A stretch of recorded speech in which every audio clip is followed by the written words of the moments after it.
Kembali kita bertemu lagi di materi atau pelajaran seni budaya bersama saya, Boy Sandi, guru seni budaya kalian.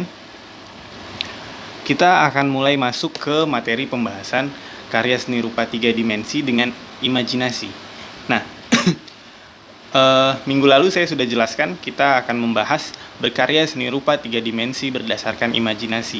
Dan kita sudah membahas pengertian dari karya seni rupa 3 dimensi berdasarkan imajinasi. Nah, kalau kalian yang masih ingat, imajinasi itu adalah daya ingat dan daya hayal dari seorang seniman untuk menciptakan sebuah karya seni rupa 3 dimensi atau menciptakan karya seni rupa. Karya 3 dimensi, seperti yang kalian sudah ketahui dari kelas 10, dan juga sudah dijelaskan juga di kelas 11, karya 3 dimensi itu adalah karya yang memiliki 3 ukuran, yaitu ukuran pertama adalah ukuran panjang, ukuran kedua adalah ukuran lebar, ukuran ketiga adalah tinggi atau ketebalan. Dengan kata lain, karya seni rupa 3 dimensi adalah sebuah karya yang memiliki volume.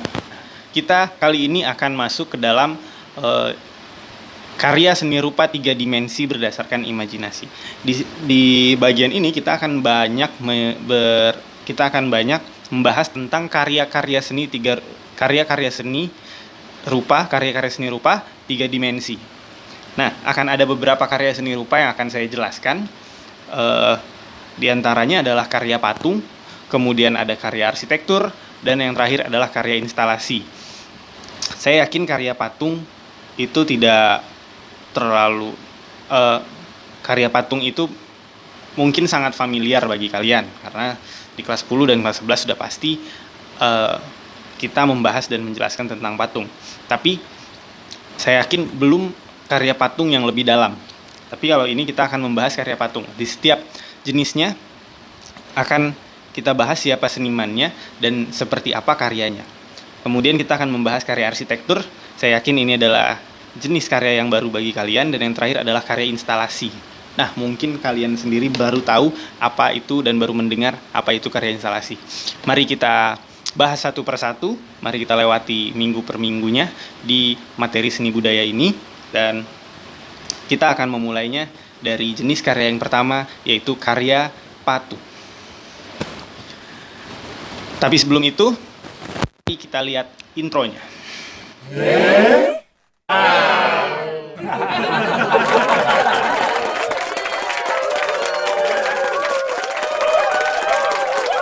Pengertian patung. Patung itu berasal dari bahasa Inggris yang disebut sculpture, yang mana padanan katanya adalah carving atau memahat atau mengukir. Oke, secara umum patung biasa diartikan sebagai sebuah karya 3 dimensi yang berwujud manusia atau binatang, biasa terbuat dari kayu atau batu. Dari penjelasan barusan, mungkin bisa kita simpulkan karya patung itu adalah sebuah bentuk pernyataan artistik 3 dimensional dengan teknik subtraktif, mengurangi material, atau aditif, yaitu modeling atau construction, assembling, dan yang terakhir casting.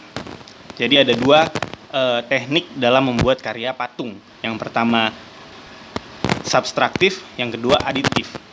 Nah, di kelas 11 sudah saya jelaskan ada 2 teknik. Yang pertama subtraktif, yang kedua casting. Nah, casting itu sebenarnya masuk dalam teknik aditif kalau kita masuk ke perkembangan pembuatan patung, karena aditif itu termasuk di dalamnya assembling dan constructing.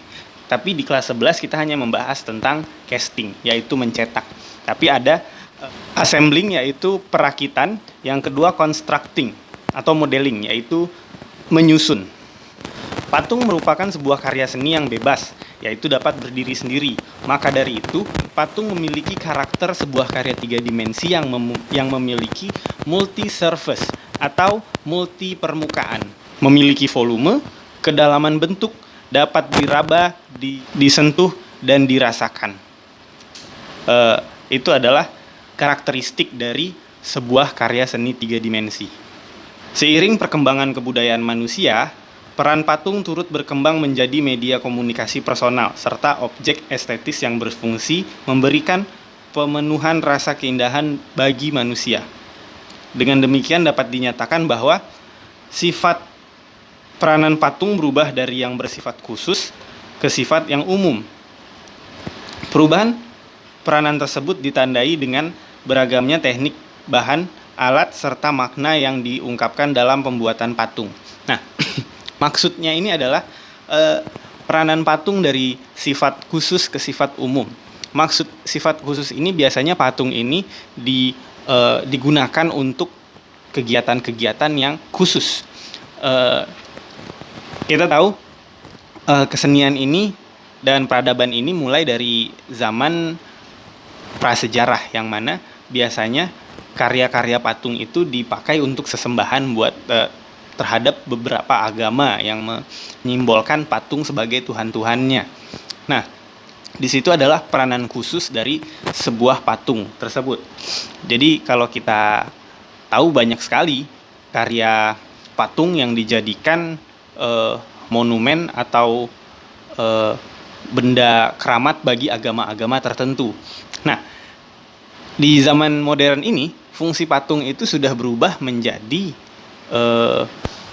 barang umum, yang mana barang umum itu adalah memenuhi kebutuhan estetis bagi manusia. Kebutuhan estetis ini adalah kebutuhan yang ketika si manusia melihat, dia bisa mendapatkan pengalaman estetika. Pengalaman estetika ini misalkan ketika dia melihat sebuah karya itu, dia merasakan keindahan, ketenangan, kenyamanan, bahkan dia bisa mengingat, mengenang, bisa timbul rasa sedih, rasa senang, yang mana karya seni atau karya patung itu dapat menimbulkan rasa estetis dari manusia itu. Entah itu rasanya apa saja, tergantung manusianya. Misalkan kalau kita contohkan kepada sebuah monumen, itu belum tentu kita rasa bahagia yang kita lihat. Mungkin di sana ada rasa bergelora yang berdebar-debar karena melihat monumen-monumen bersejarah di Indonesia. Dengan itu kita bangga dengan perjuangan para sejarawan atau pejuang-pejuang pada saat kemerdekaan tersebut.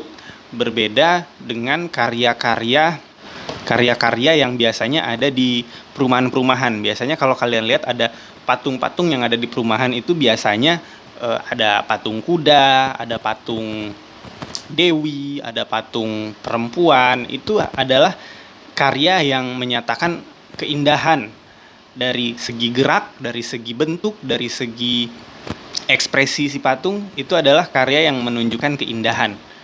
Nah, itu adalah pengalaman kesenian yang akan didapatkan ketika melihat sebuah karya seni. Itu maksud dari perubahan dari karya yang khusus menjadi karya umum. Karya umum adalah karya yang bisa dinikmati oleh semua atau khalayak ramai. Nah, kalau khusus, misalkan ada patung di sebuah agama lain mungkin belum tentu bisa menikmati karya tersebut. Contohnya misalkan di Islam ada yang namanya kaligrafi. Belum tentu agama lain bisa menikmati kaligrafi Islam tersebut. Nah, contoh paling dekatnya itu.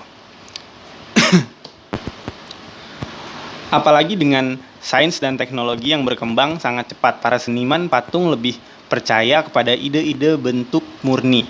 Akhirnya lahirlah karya-karya patung abstrak yang tidak lagi mengacu kepada bentuk-bentuk alami yang ada seperti tubuh manusia, hewan, dan tanaman. Nah, karena seniman-seniman itu merasa kebutuhan estetis manusia itu lebih penting, maka muncullah ide-ide untuk menyatakan sebuah karya seni murni.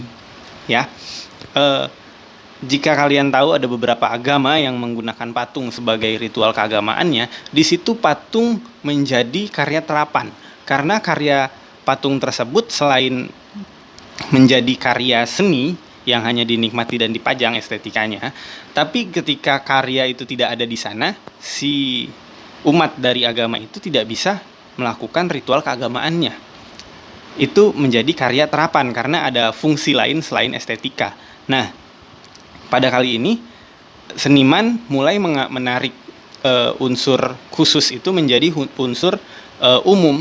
Maka dari itu muncullah karya-karya abstrak. Contoh yang paling gampangnya kalau kalian pernah lihat gedung DPR MPR yang ada di Senayan, yang seperti gunung dua buah itu Di depan gedung itu ada air mancur. Di depan air mancur itu ada sebuah karya abstrak.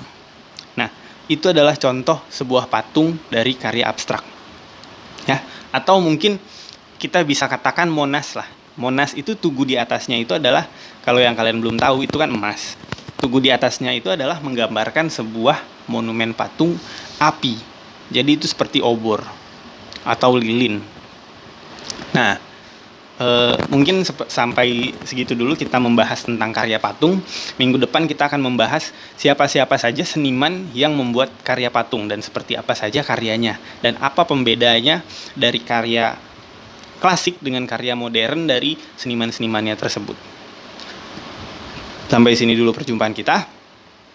Minggu depan kita bertemu lagi di masih di materi patung, yaitu materi karya seni rupa 3 dimensi, yaitu karya patung. Kali ini adalah bagian absen. Jadi silahkan kalian absen seperti minggu lalu. Kalian buat nama dan kelas, ya. Setelah itu, setelah video ini selesai, jadi nama, kelas, dan ada soal atau tugas. Tugasnya itu akan saya buat di setiap kelas berbeda. Jadi IPA 1 dengan IPA 2 itu berbeda, dan seterusnya dan seterusnya. Tugasnya gampang. Saya akan memperlihatkan beberapa foto-foto patung yang ikonik yang ada di Indonesia. Kalian tinggal cari siapa senimannya. Ya.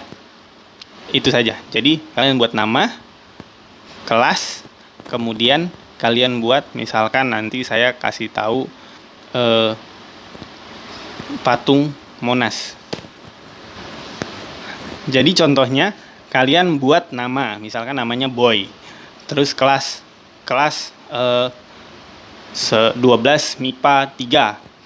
Kemudian misalkan untuk kelas 12 MIPA 3 itu fotonya foto yang saya tampilkan adalah Monas. Berarti kalian buat Monas sama dengan Frederick Silaban. Nah, seperti itu tugasnya. Jadi setelah ini kalian silahkan lihat yang mana yang menjadi tugas kalian. Begitu saja. Assalamualaikum warahmatullahi wabarakatuh.